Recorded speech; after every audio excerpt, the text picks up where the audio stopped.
Hi, I'm Talina, the keenest presenter here at Rinse FM, and I am here with the one and only Kilamanjaro. Hello, Kilamanjaro. Hello, Talina. How are you? I'm beautiful, how are you? I'm very, very good. All right, let's get into it. Who was Kilamanjaro before all of this? I've always done music. I'm a creative at heart and was in a band with my brothers from about the age of like 13, 14. And that's something that we kind of did right the way up into our 20s. And I was based in Scotland, obviously. Studied product design at university up there. Was living in Dundee, then moved to Edinburgh, and then ended up in Glasgow, which is where I really kind of cut my teeth. I forgot that you were in a band, actually. That's so true. That's a little, I say exclusive. People know, but more people will know after watching this. They will. So what was your role in the band? I was a drummer, and there was only 3 of us, so we were all part of the writing process, which has obviously helped how I write now, and it's really helped with my creative process. Because I guess with the drumming as well, like something I love about like your tracks is the drums, is the percussion. So that stayed with you. Yeah, like it's for me from the first track that I made, and even the first track that I released, like the foundation is always the drums. And So for a lot of people, it may look like you just like come out of nowhere and just blown up because you're everywhere, you're killing it. I'm a big fan, as you know. Thank you. But I'm sure it wasn't as simple as that because I know you've been grafting at this for like 10 years or more. So can you talk us through like how you've ended up at this point now? Yeah, I think like kind of going back to what we were saying before, it's like I was kind of working the like bar and club circuit in Scotland for a good like 5-6 years before I moved back down to London. And you know, it starts off, you know, doing like maybe 1 set a month in your local bar, and then you pick up like 1 set a week, and then you're doing 3-4 sets a weekend. 1 set's a disco set, 1 set's a house set, 1 set you're playing hip hop, and it's like playing to different crowds in different rooms in different spaces with different equipment. And then all that kind of adds to, you know, my favorite phrase, the 1,000 hours, 10,000 hours, whatever it is. 10,000. Getting your hours and getting the reps in. And then I think like I was really blessed to post-COVID be able to kind of come back to it. Like over COVID, I wasn't able to do music at all. Didn't have a setup at home to use. Obviously all the venues were shut, and even in Scotland when the stuff opened up down here, like the First Minister decided not to allow music in bars and clubs and restaurants and stuff. So it was really tough up there, which obviously contributed to me moving down to London. And then once I got down here, it was really just about kind of networking and trying to, just reignite that fire that I had before. And funnily enough, right after I moved down here, Scotland opened up. So I was actually back in Scotland every weekend doing shows. And then I think the being in the scene down here, whilst also being really active, kind of came together to get me a bit of attention. I started doing stuff with Fred again, which was cool. Did a few shows with him, and then was in the studio with Hammer, and like the Boiler Room, which obviously was the real catalyst, and my first like releases with Hammer kind of came out at the same time. Yeah. Same like a month apart, which was perfect. So yeah, that was kind of the fast track version of the route. But yeah, that's how we did it. So I want to talk about the fact that you, of course, were born in London, but then have been brought up in Scotland. You've got Zambian roots. Yeah. A beautiful eclectic mix of things. Yeah, it's a mixed bag. Blah, blah, blah. So how has that influenced you and your, like, I guess, your sets that you play, the music you make, how you are as a human being? There's something to be said about the Scots and that space and that group of people. They're a special group of people. Like, I moved up to Scotland when I was 5. And was like immediately, you know, welcomed in, and to the point where people are like, "You're not from England, you're not from Zambia, you're from Scotland," and I'm like, "Okay, guys, okay." Like I appreciate the sentiment, but yeah, for sure, like Scotland's my adopted home, and I feel like that's definitely helped me as a person, as a human being, to just be more balanced, to be more welcoming, to be more friendly, just because that's obviously what I experienced growing up. So let's get into your sets. If you were to give me 3 words to describe the energy of your sets, what would they be? 3 words to describe my sets. First one is energy, for Yeah. sure. Energy, drums, percussion would be the second, and then the third I'd say, it's fun. I just like people to have fun. Like, I think pre-COVID, I was very much like, I'm gonna be like a serious DJ. But that's just like not me. Can't at imagine all. that. Do you know what I mean? So it's like, it's a show, it's a performance. Like, if you're coming to see me, you know there's going to be energy. You know I'm going to play some stuff that you've never heard before.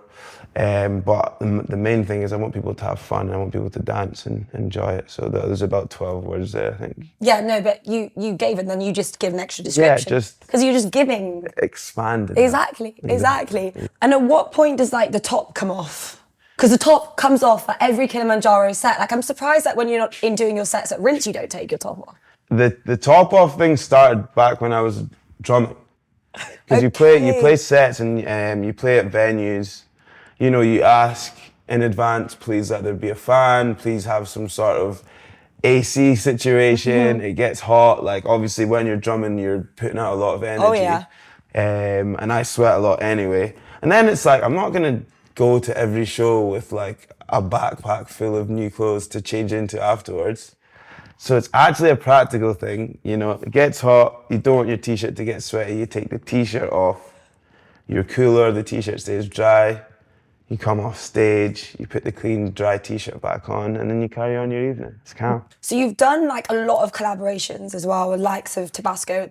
That track you did with Tabasco, the hot tune, I play it a lot myself. It's so good, Yeah, and I love thank them you as so well. much. Yeah, the boys are great. They've actually just put together some new music, which is really good. So if you've not heard it yet, go check it out. Listen. Shout out to Tabasco. Big love. Also, Aluna, Hack Baker. Yep. The Hack Baker track is so good. I was waiting for you to send it to me for about 3 months and still don't have it. Yeah, I mean, it's actually available all platforms, you know, that, you know, you want to buy from. But yeah, anyway, tonight I'll send you after this. Wow. It may or may not be in the mix for this as well, so. Okay, perfect. Yeah, fun. Great stuff. Fun. And I have to bring this up because I was very excited when you told me this, and I've brought it up before, but you make your own sounds on the tracks.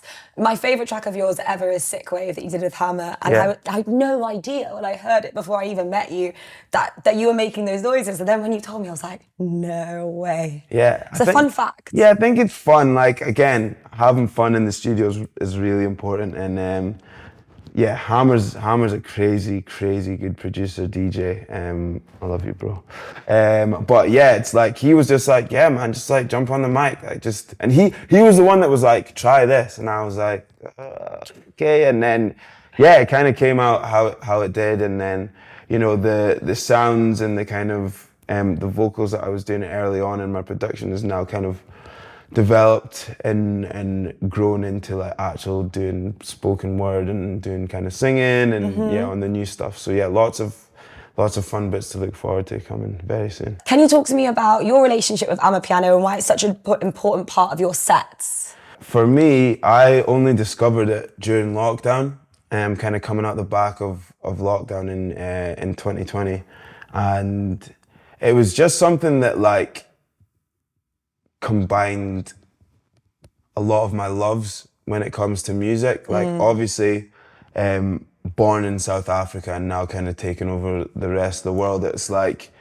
it was like almost like that go between like Afro house, Afro tech and like Afro beats, but then also it just holds such tension and such energy. Like if you go and see like Vigro Deep play, like I saw him play in Amsterdam at ADE last year, and just the energy and the tension in the room, it's just like, it's not like anything you'll ever experience. And yeah, it was just something really special that I found that I was then able to incorporate into my mixes, which then obviously into my sets.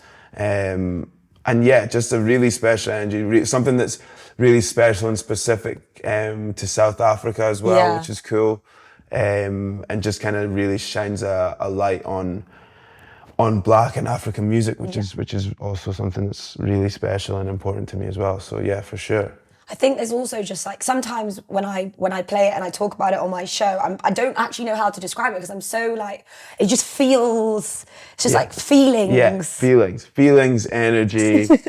Yeah, if you've not been to an AMA night, you definitely need to go. Shout out Piano People, they've booked me a few times. But yeah, there's loads happening in London and around the UK and around Europe, so get to know. How do you feel about playing your own music out? Because I've spoken to some people about it and the opinions are quite divided. Some people are like, oh, it stresses me out, it gives me anxiety. Some people are like, obviously I'm going to play my own tunes. It depends. More time I'm really gassed and excited to do it, to play my stuff out. But then there's stuff, I think because I'm making like a slight transition as far as studio, like as far as like what I'm making in the studio, some stuff doesn't, I'm not sure if some stuff directly relates to the dance floor. Sure. So then it's like, it's about that, like, do I take the risk and play it? And then when you do play it, you're like, oh yeah, this bangs. And then, you know, people can always tell when you're playing your own tune, I think. I'm just off the back of playing a couple of shows in Italy, and obviously it's the first time that a lot of those people have heard me play anything, let alone the new stuff that no one's heard. And they can really tell that it's yours. Yeah, which is fun, which is really fun. And then you can take that energy back into the studio and put it into the newer stuff, so yeah. Festivals then, what is your favourite festival that you've ever played? I was in Turin recently, and Kappa Future Festival, I played it last year. That, like, favourite festival I've played, favourite festival I've been to, lineup was sick, stages were sick, food was sick, toilets were clean, didn't have to wait at the bars. Toilet roll. Weather was unreal, people were vibey. It was, honestly, if you've not been to Kappa Future in Turin, get it on your list. Like, it's really international as well. Like, there's people that come there from all over the world. The lineup's really diverse as well, which is cool. The stages are really sick. Production's really good. Yeah, not a bad word to say from me. They put us all up in a sick hotel. Yeah. Sounds great. Can't complain. Sounds absolutely. That's by far. Yeah, for sure. Have you got a favourite festival memory? Maybe not even if you were playing at one, just like a memory that you're like, oh, that was sick. Glasgow last year was unreal. Like, first ever Glasgow. I was able to take my little sister, which is always fun to take family to stuff. I think just that whole weekend, that whole experience, something that I'll never ever forget. I got to play Thursday night, Friday night and Saturday night on 3 different stages, which is cool. And I'll be back again this year, which is a blessing. So yeah, definitely Glasgow last year, I'd say, is something that I'll never forget. What do you think festivals are so important? Festivals are important. For one, it's important for people to be outside experiencing music they wouldn't normally experience and seeing artists that they wouldn't normally get to see. It's also important for like the scene, for people to just enjoy music in a different setting as well. And even just as people, it's like, it's good to just like come together and, you know, hopefully it's sunny. So you're in the sun and, you know what I mean? Just endorphins are boosted and, you know, like even for DJs as well, it's like, I really enjoy it because I get to hang out with mates that I don't see most time of the year, and you're like, oh, you see like who's playing on your day or whatever, then you're like, oh, sick, I'm gonna get to actually catch up with them instead of just calling or Insta DM and whatever. So yeah, festivals are very important, the organic growth of the scene, I think, for sure. Definitely. So we're gonna get into some like quick fun questions, not that this has not been fun. What is one thing you can't live without in your rider? Because I get to travel a lot and because I'm really into football, I ask the promoters to get me a local football jersey from the local team, whether that's like a small team, big team, popular team, unpopular team. I just like to collect football jerseys. What is one song on your USB that you cannot live without at the moment? Cling Film by Tommy Gold. Unbelievable record. If you don't have it, get it now. Send the man all your money. It's an absolute heater. If you were to do a back-to-back with someone at Project 6, who would it be? Parallel, obviously. No brainer. So quick. Yeah, that's such a quick answer. He's a gangster. You're putting on a festival. What are you calling it, and which 5 artists are on the lineup?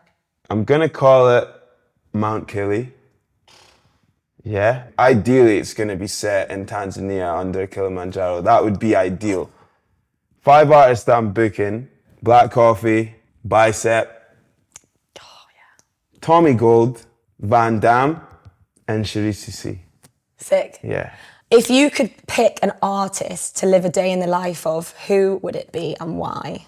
I think it'd be really interesting to see what Black Coffee gets up to. Do you know? Like, what is it like to be an award-winning, you know, pioneer of a scene with a residency in Ibiza, one of the biggest clubs? Give me 3 festival survival tips. 1, battery pack for your phone. Battery pack. Key. 2, stay hella hydrated. Water is your friend. 3, pack a pair of sunglasses. Easy. Or a few, because you could lose them. Yeah, multi-buy the same pair so people don't know that you've bought. Multi-buy. Okay, thank you Play so smart, much. not hard. No worries. Kilimanjaro. I have for having been me. Talina. Kilimanjaro has been Kilimanjaro. And we're going to see you at Project 6 Festival on the 24th of May, on the Places and Faces stage. And your show on Rinse is when? It's every second Tuesday of the month from 10 till midnight. Lovely. Gorgeous. Love you all. See you very soon.